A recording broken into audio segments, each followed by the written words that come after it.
लोकसभा निवडणुकीमध्ये मिळालेल्या यशानंतर सुद्धा ज्या जागी पराभव झाला त्या पराभवाचा वचपा काढणार असं वक्तव्य उद्धव ठाकरेंनी केलंय।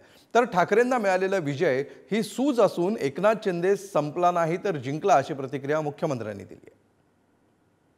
मी म्हणेन हार जीत होत असते, निवडणूक हारलो तरी उद्या जिंकेन, पण जर हिम्मत हारलो तर पुन्हा जिंकू शकणार नाही। मी हिम्मत हारणार नाही, मी हिम्मत तुम्हाला हारू देणार नाही। काही ठिकाणी निवडणूक जरूर हरलो असेल, जिवारी लागलाय माझा पराभव, पण हा पराभवाचा वचपा मी तिथे विजय मिळवून दाखवल्याशिवाय राहणार नाही ही शपथ घेतो। मी एवढंच सांगतो ही तात्पुरती आलेली सूज आहे। सूज येते ना, सूज उतरते पण ना काही दिवसांनी, आणि म्हणून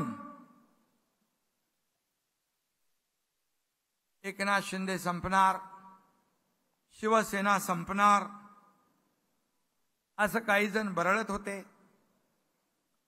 पण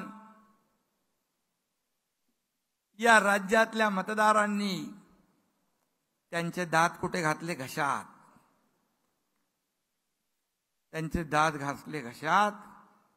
हा एकनाथ शिंदे संपणार नाही, हा एकनाथ शिंदे संपला नाही, हा एकनाथ शिंदे जिंकला तुमच्या साथीने, माझ्या या व्यासपीठावरच्या सहकार्यांच्या आणि तमाम महाराष्ट्रातल्या शिवसैनिकांच्या साथीने हा एकनाथ शिंदे जिंकला आणि यापुढे देखील जिंकत राहील।